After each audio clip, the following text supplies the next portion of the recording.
The morning after my husband's funeral, the house felt like a museum. Quiet, cold, and stripped of life. I was sitting in the kitchen, still wearing my black dress, staring at the empty chair where he used to read the paper. My daughter, Emily, was in the study with the lawyer, handling what she called the transition. She'd always been ambitious, sharp-tongued, impatient, never the sentimental type. But that day, something in her voice told me she'd crossed a line I didn't see coming. Please support me by subscribing and liking this video. It helps me. When the lawyer came out, his face was pale. He avoided my eyes and said, "Mrs. Cooper, your husband left a will. Most of the estate, including the house, goes to Emily." I didn't understand at first. "The house?" I asked. "You mean she gets ownership? But I can live here, right?" Emily came out behind him, holding a glass of wine, even though it was barely noon. "Mom," she said, her tone clipped. "Dad left everything to me. It's legal. The lawyer can explain." I tried to laugh, thinking maybe it was a misunderstanding. But her eyes didn't flinch. They were calm, businesslike. That's when the shock hit me. My husband, God rest his soul, had trusted Emily to take care of me.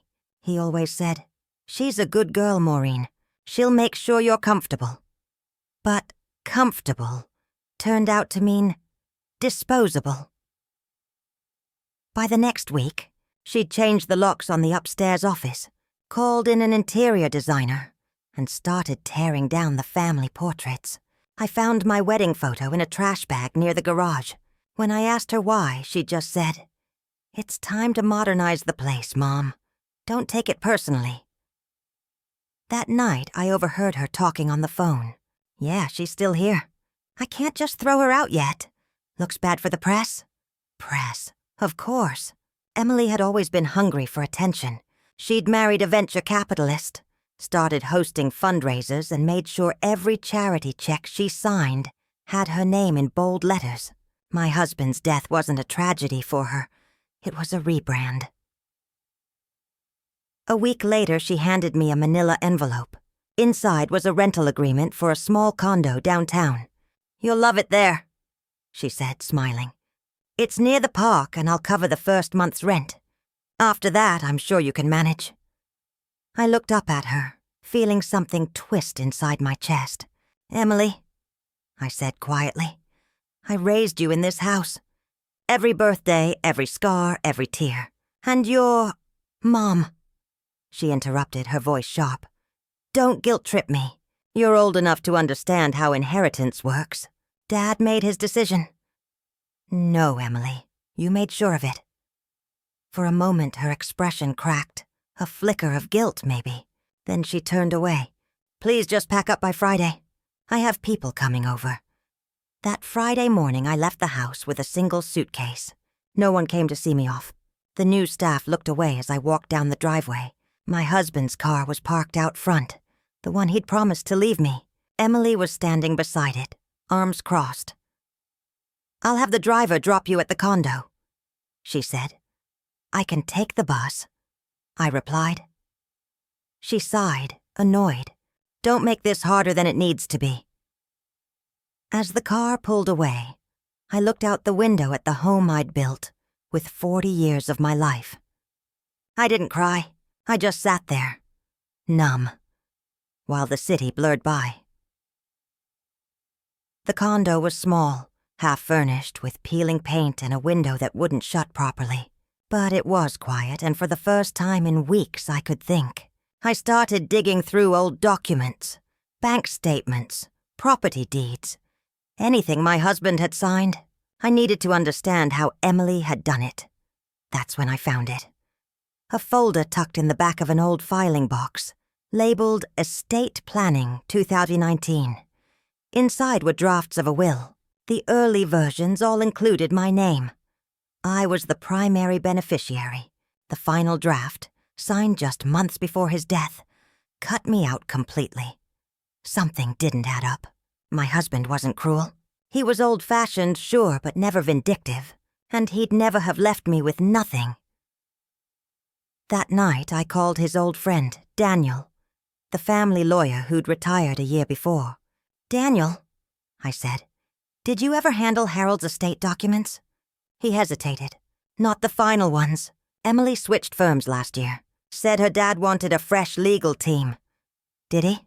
I asked quietly. "No," Daniel said. "He hated paperwork. He wouldn't have changed anything without you knowing." A chill crept down my spine. I hung up and sat in silence, staring at the will. The signature. It looked right. But the date. It didn't. My husband was in the hospital that week, barely able to hold a pen. By morning, I knew one thing for sure. This wasn't a misunderstanding. Emily hadn't just taken what was hers. She'd taken what was mine, too. And she'd done it before the body was even cold. That's when I called a lawyer of my own. The lawyer I called wasn't some high-end glass office type. His name was Tom Greeley, mid-40s, scruffy beard, cheap suit, but sharp eyes that missed nothing. He'd helped me once years ago, when I almost lost the house over a property tax mistake. He was the kind of man who didn't care for fancy people, which made him perfect for this. I met him at a diner near downtown, the kind of place where no one bothers to look up from their coffee. I handed him the folder. "I think my daughter changed my husband's will," I said. "Or forged it. I just don't know how to prove it." Tom flipped through the papers without saying much. Then he pointed to the signature page. "You mind if I ask, did your husband ever sign anything in front of Emily's new lawyer?" "No," I said. "She said she handled it all for him. He was in the hospital at the time." Tom nodded slowly. "That's unusual. You said he was ill?" He could barely write his name near the end. He sat back, tapping his pen on the table. "Then we've got something, but we need to move quiet. You can't confront her yet. If she knows you're looking into this, she'll bury everything." I wasn't the type to play detective, but something about Tom's calm voice made me feel anchored. "What do I do?" I asked. "Let me dig," he said. "You just keep being her mother. Pretend everything's fine. Pretend everything's fine. Easy words, hard task." That Sunday, I went to Emily's house for brunch. She'd sent an invitation by text, probably to keep up appearances.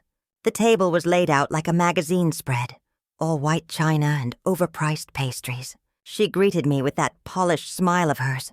"Mom, you look rested. Condo's cozy," I said, keeping my voice even. Her husband, Brian, was on his phone, barely looking up. He was younger than her by 10 years, one of those hedge fund types who wore arrogance like cologne. When he finally spoke, it was to ask, "You settled into the new place, Maureen?" "Trying to," I said. He smirked. "Good. Emily worries about you. But you're strong. It was all fake, the small talk, the smiles. But I needed to keep my mask on, so I sipped my coffee and listened. That's when I noticed Emily's assistant coming in with papers. A thick stack of documents in a leather folder. Emily flipped through them carelessly, signing page after page. "What's all that?" I asked. "Trust paperwork," she said. "Just business stuff, Mom. Don't worry." But I did worry. The way she brushed me off, the way Brian looked at her hand when she signed. It wasn't a wife's signature he admired. It was an investment. After brunch, I excused myself to use the bathroom. On the way back, I passed her office. The door was open.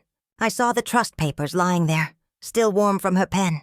I didn't touch anything, just glanced at the header. It said Cooper Family Holdings, revised allocation agreement, revised. My husband used to handle all that himself. There was no revision without his say. I left quietly, but my pulse was hammering. As soon as I got home, I called Tom. "She's signing new paperwork about the family trust. I think she's trying to move assets." "Good catch," he said. "I'll file a motion to freeze any large transfers until we verify the will. But we'll need a copy of those trust papers. That means I have to go back there." He paused. "Only if you can do it safely. Remember, this isn't a heist. We're building a case." I laughed under my breath. "At this point, Tom, I'd steal the moon if it meant getting my husband's name cleared." The next week, I pretended to forget a sweater at Emily's house, one she'd given me for Christmas years ago. When I went to pick it up, her assistant let me in while Emily was out. I walked straight to the office. My hands were shaking, but I found what I needed. A draft of the trust allocation document. I took photos on my phone and left before anyone noticed. That night, I sent them to Tom. 2 days later, he called. "You were right," he said. "Those documents reference a modified inheritance clause. That's only valid if your husband signed a supplemental will. But that will doesn't exist. Not legally." "What does that mean?" "It means she can't claim ownership of everything. If we can prove the signature on the will was forged or coerced, you can challenge it in probate court. Quietly. She won't even see it coming." For the first time in months, I felt something close to relief. Tom filed the challenge quietly. Under seal. No press, no notice. Emily was too busy planning her next gala to notice a small filing in probate court. While she smiled for the cameras, Tom subpoenaed the hospital records. When they came in, everything fell into place. The day my husband supposedly signed the final will, his medical file showed he was sedated, heavily. There was no way he could have legally consented to anything. Tom showed me the report in his office. "This," he said, "is what lawyers call a time bomb. We don't even need to prove forgery. Just incapacity. That's enough to void the whole thing. What happens then?" "Then the estate goes to the next rightful beneficiary," I frowned. "Emily's an only child." "Not necessarily," Tom said, sliding another document across the table. "Your husband's trust still names you as co-executor. Once the invalid will is tossed, control reverts to you. She won't lose everything, but she won't control it either." I stared at the papers, my heart pounding. "So she'll have to answer to me." Tom nodded. "Exactly. Quietly, legally. No drama." That night, I sat by the window of my tiny condo, looking out over the city lights. For months, I'd felt powerless, cast aside, unwanted, forgotten. But now I could almost hear my husband's voice.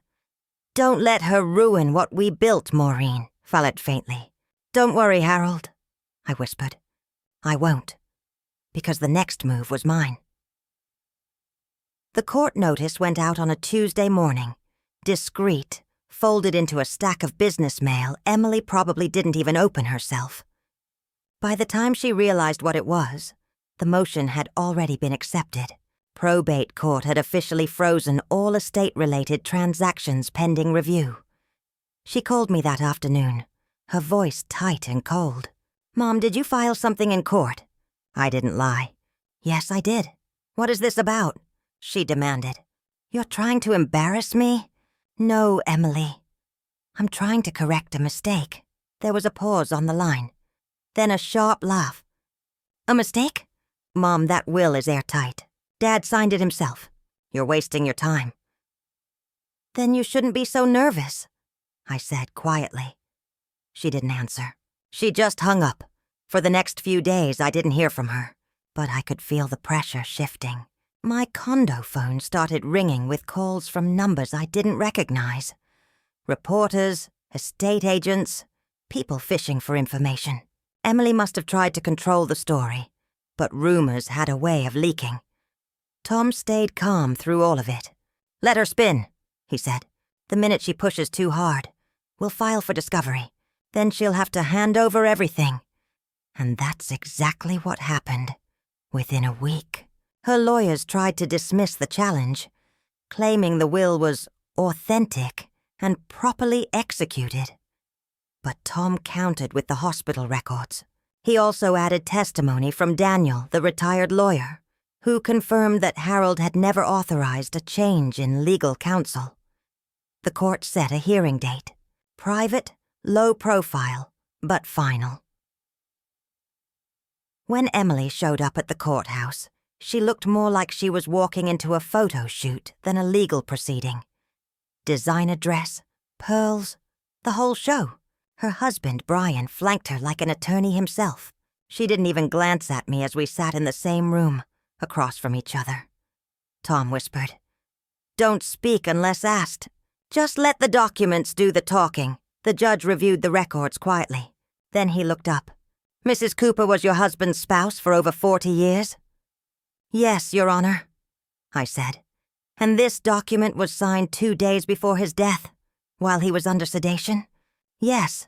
He turned to Emily's lawyer. "You're aware that this invalidates the will's execution under Section 302? The lawyer shifted in his seat. "Your Honor, The judge cut him off. "Save it! This isn't my first probate case. The court recognizes the previous will as valid. Assets revert to the co-executor, Mrs. Cooper." Just like that, the air left the room. Emily's face went pale. Brian leaned forward, whispering furiously in her ear. Tom just leaned back, arms folded like he'd known the ending all along. When the judge adjourned, Emily stood up and finally looked at me. Her voice was shaking, but she tried to keep her composure. "You're ruining my life," she hissed. I looked her in the eyes. "No, sweetheart. I'm reminding you who built it." She stormed out before I could say another word. Outside the courtroom, Tom handed me a copy of the order. "You'll get formal notice within 48 hours. Everything she transferred illegally will have to be retitled." I stared at the paper, not in triumph, not in anger, just closure. Over the next month, the story unfolded quietly behind closed doors. The lawyers cleaned up the mess, the accountants clawed back assets, and the title to the house was reinstated under joint ownership. My name restored. Emily didn't call, not once. But I heard things. Whispers that she'd tried to sell her luxury car to cover her legal costs. That Brian had started pulling away. I didn't celebrate. I just kept living my life. Cooking small meals, tending to my late husband's plants, writing down everything I'd learned. Tom visited once to deliver the final paperwork. "It's done," he said simply. "The estate is secure. She can't touch a cent without your approval." Poured him coffee and asked, "Do people ever change, Tom, when money's involved?" He gave a small, tired smile. "Not often, but sometimes they learn to respect what they can't control." After he left, I walked through the house for the first time in nearly a year. It was half empty, stripped of the glossy decor Emily had added, restored to something simpler, something real. I stopped in my husband's old study, where his reading glasses still sat by the window. For a long moment, I just stood there, feeling the sunlight on my hands. Justice hadn't felt loud. It hadn't felt dramatic. It had felt quiet, like the sound of a lock turning the right way for once. But I knew Emily wouldn't let it end there, because for people like her, losing power was worse than losing money. And she was about to realize that I'd learned how to fight in silence. The house felt different once my name was back on the deed. Not warmer, just quieter. I could walk through every room and feel the weight of what used to be mine. But the air had changed. Justice might have been served, but it didn't fix what broke. I hadn't heard from Emily in months. I tried not to check the papers, but now and then I saw her face in business sections and charity columns, always smiling, always pretending nothing had happened. But behind those smiles I could tell she was unraveling. Word spreads fast in wealthy circles. When people learned the inheritance had been frozen, doors began to close. Invitations stopped coming. The same friends who once fought to sit beside her at fundraisers now avoided her calls. One evening the phone rang. It was her voice, smaller than I remembered. "Mom," she said, "can we talk?" I hesitated. "Of course, Emily. Are you all right?" There was a pause. "Brian left," she said quietly. "He said he couldn't handle the scandal." I didn't know what to say. She went on, her tone brittle. "Everyone thinks I stole from my own father. They whisper about me at events. I can't even walk into a room without someone giving me that look." I sat down slowly. "You made choices, Emily. I just made sure the truth caught up to them." "Don't act innocent," she snapped. "You wanted to ruin me," I sighed. No, I wanted to protect what your father built. I never wanted to ruin you. But she didn't believe me. She never did. She ended the call with a bitter laugh, the kind that echoes long after the line goes dead. Days turned into weeks. The lawyers finalized everything. The accounts, the property, the trust. Tom told me I could move back into the main house if I wanted, but I stayed in my condo. The silence there felt more honest. One afternoon, I got a letter in the mail. No return address. Just my name written in a shaky hand. Inside was a short note from Emily. I hope you're happy. You won.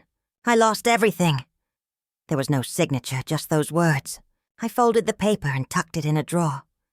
That night, I sat on the balcony, watching the city lights flicker. I thought about all the birthdays I'd planned, all the times I'd stayed up with her during exams, the nights I held her after heartbreaks, and I realized something awful. There was no victory in this, only survival. Tom called the next morning to check in. How are you holding up? He asked. I got my home back, I said, but I lost my daughter. He didn't say anything for a while. Then, softly, sometimes justice costs more than it gives. I looked at the sunlight creeping across the floor. Yeah, I whispered. It does. Months later, I went back to the old house, not to move in, just to see it one last time. The doors creaked like they remembered me. Dust had settled where her designer touches used to be. I walked through the kitchen, the hallway, the study, everywhere her laughter and arguments used to echo. On my husband's desk was an old photo of the three of us. Me, him, and Emily at her high school graduation. We looked happy, whole. I left the photo there. Some things don't belong in the present.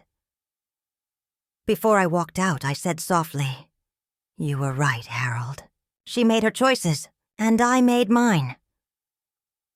I locked the door behind me and didn't look back, because justice isn't always about winning. It's about knowing when to stop fighting.